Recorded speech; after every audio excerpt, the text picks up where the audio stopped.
अराजकता फैलाया कि नहीं फैलाया? अब जब यूपी का हर एक मस्जिद में मंदिर ढूंढ रहे हैं तो अराजकता फैला रहे कि नहीं फैला रहे? इसलिए याद रखिए, जिस दिन हम आपके घरों में अपने पूर्वजों की जमीन ढूंढेंगे, जिस दिन हम आदिवासी लोग आपके शहर में अपना गांव ढूंढेंगे, जिस दिन हम आदिवासी लोग आपके मंदिर और मस्जिद में आदिवासी जमीन और सगा स्थल ढूंढेंगे, उस दिन क्या होगा? आपका घर, आपका मंदिर मस्जिद, आपका शहर, वो सब कुछ हमारा होगा, क्योंकि आपने ये सारे आदिवासी की जमीन पर खड़ा किया है असंवैधानिक रूप से, कानूनों को तोड़कर, नियमों को तोड़कर। ऐसा नहीं चल सकता है। अब आदिवासी का कानून जो है, नियम है, उसको आपको रिस्पेक्ट करना पड़ेगा। साथियों, 2-3 बात कहकर खत्म करना चाहता हूं। एक समझना है, कौन रोक रहा है पेशा कानून को लागू होने से? कौन नहीं चाहता है आप पेशा कानून लागू करवाना? मैं आपको बताना चाहता हूं, यहां का बालू माफिया नहीं चाहता है आपको पेशा कानून मिले। क्यों नहीं चाहता है? आपको याद होगा, सरकार ने 7 तारीख के कैबिनेट में बालू माइनिंग नियमावली बढ़ा दिया और कह रहे हैं झारखंड से 200 करोड़ रुपया बालू का रॉयल्टी लेंगे। मतलब इनको पैसा लूटना है बालू से, तो नियमावली बढ़ने में कोई दिक्कत नहीं है, लेकिन आदिवासियों का अधिकार देना है तो नियमावली नहीं बनेगा। ये कैसे अफवाह सरकार है? सवाल उठाना चाहिए कि नहीं उठाना चाहिए?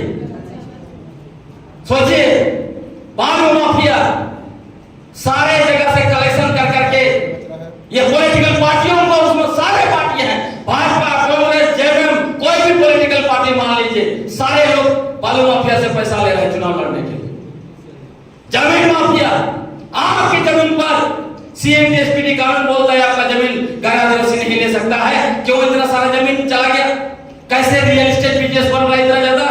रांची और बाकी जो भी टाउन डेवलप हो रहा है वहां पर, सोचिए पेशा कानून लागू हो जाएगा तो आप अपना जमीन बेचेंगे, ग्राम सभा से परमिशन लेना पड़ेगा। मैं याद करता हूं, रांची में देखिए, 24 साल पीछे जाइए, क्या बाहर के लोग इतना भरे हुए थे क्या? यदि पेशा कानून लागू हो गया होता 2001 में, तो हमारी बहुत सारी जमीनें बच जाती। जो जमीन चली गई है वो वापस हो जाता। इसीलिए बाहरी लोगों को बसाने के लिए, जमीन माफिया को संरक्षण देने के लिए इन लोगों ने पेशा कानून लागू नहीं किया, और आप भी लागू नहीं करना चाहते हैं, क्योंकि यही जमीन माफिया इन लोगों को पैसा देता है पार्टी चलाने के लिए। खनन माफिया, उसमें बालू भी है। आप सोचिए कि आप जब कोई क्राइम करते हैं, तुरंत जो है कि पकड़ के पुलिस आपको डाल देते हैं जेल में, लेकिन आपके पहाड़ पर इतना बड़ा बड़ा क्रशर चल रहा है, कोई नहीं पकड़ता। क्यों? उस क्रशर से सारे लोगों को, ये हमारे नेताओं को पैसा मिल रहा है। साथियों, शराब माफिया, पेशा कानून बोलता है अनुसूचित क्षेत्र में बिना ग्राम सभा का परमिशन का आप किसी तरह का मादक पदार्थ नहीं बेच सकते। आज आदिवासी समाज को बर्बाद किया जा रहा है, आदिवासियों को दारू पिला पिला कर। अनुसूचित क्षेत्र में सरकार थर्ड से जो है कि शराब बेच रही है, दुकान करके। कैसे? जब पेशा कानून लागू हो रहा है, भले आपने नियमावली नहीं बनाया, लेकिन पेशा कानून 1997 से ही लागू है, फिर भी कैसे हमारे इलाके में शराब आप बेच रहे हैं? मैंने मंत्री महोदय को कहा, आप कौन सा अधिकार के तहत शराब बेच रहे हैं अनुसूचित क्षेत्र में? एनजीओ, जिसके बारे में भाई आजय ने बहुत अच्छी बात कही, एनजीओ माफिया भी नहीं चाहता है कि आपके इलाके में पेशा कानून लागू हो। क्यों नहीं चाहता है? अजय भाई ने बता दिया कि पूरा कहां यूपी का, कहां दिल्ली का, कहां चेन्नई का एनजीओ आके आपका करोड़ों करोड़ों रुपए का प्रोजेक्ट निकाल के आपका पैसा खा रहा है। वो चाहेगा पेशा कानून लागू होना, क्योंकि जैसे ही पेशा कानून लागू होगा उनको अपना प्रोजेक्ट दिखाना पड़ेगा, बजट दिखाना पड़ेगा। इसलिए एनजीओ माफिया भी नहीं चाहता है। साथियों, आप सोचिए, ये सारे माफिया, उसके अलावा एक बड़ा माफिया है नौकरशाह। नौकरशाह नहीं चाहता है। क्यों नहीं चाहता है? आपका ट्राइबल सब प्लान का पैसा जो आ रहा है, देख लीजिए, पैसा आप पर खर्च होना है, हो रहा है किस पर? दूसरे लोगों पर डाइवर्ट कर रहा है। प्रेस क्लब ट्राइबल सब प्लान से बना है, याद करना चाहिए आपको। अभी जो है यहां जो फिल्म बनाएंगे उसमें आपका 11 लाख रुपया को उन्होंने दे दिया। बताइए कितने आदिवासी फिल्म मेकर है, किसी को नहीं मिला, किसको मिल रहा है पैसा? इसी टाइप का चीजें जो है कि की जा रही है। उसके अलावा डिस्ट्रिक्ट मिनरल फाउंडेशन ट्रस्ट, वहां का पैसा जो आपका खनन क्षेत्र का है वो पैसा वापस आना चाहिए आपके विकास के लिए, आपके जो है कि शिक्षा के लिए, आपका रोजगार के लिए। उसको क्या कर रहा है? डीसी और डीडीसी मिलकर बंदर बांट कर रहा है। का एक सीएजी का रिपोर्ट आया, उसने कहा बोकारो का डीसी 1 करोड़ रुपया से ओपन जिम बना दिया। बताइए रांची का डीसी का बंगला बना दिया मैं से गली। आपका चतरा का लोहरदगा का डीसी कहीं टॉयलेट बनवा रहा है, कहीं फर्नीचर खरीद रहे हैं अपने ऑफिस के लिए। बताइए और हमारे नेता कहते हैं आवाज नहीं उठाओ, आवाज उठाओगे तो ये सरकार गिर जाएगी। बाप रे बाप। तो आपको यह समझना पड़ेगा कि हम लोगों को ये लोग गुमराह कर रहे हैं, गुमराह करना चाहते हैं।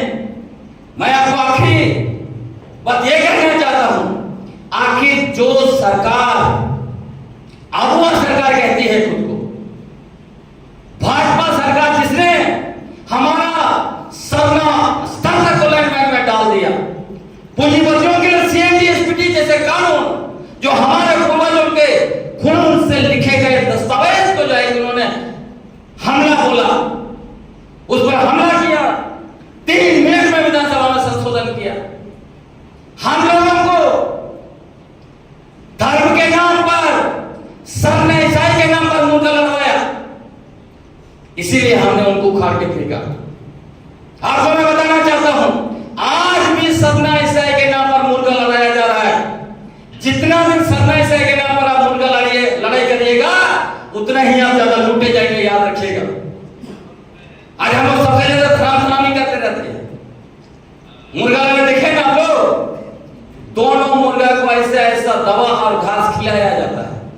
दोनों मुर्गा को लगता है कि हम इसको मार देंगे, वो लोग उसको लगता है हम उसको मार देंगे, उससे ज्यादा ताकतवर है। दोनों एक दूसरे को मारता है। कभी कभी आप देखिएगा दोनों मर जाते हैं और लड़ाने वाला दारू लेके आता है, तो पकाता है, चाव से खा रहा है, पैसा भी जीत लिया। और मुर्गों का क्या हुआ? दोनों मर गए ना। यही हालत हमारी हो रही है।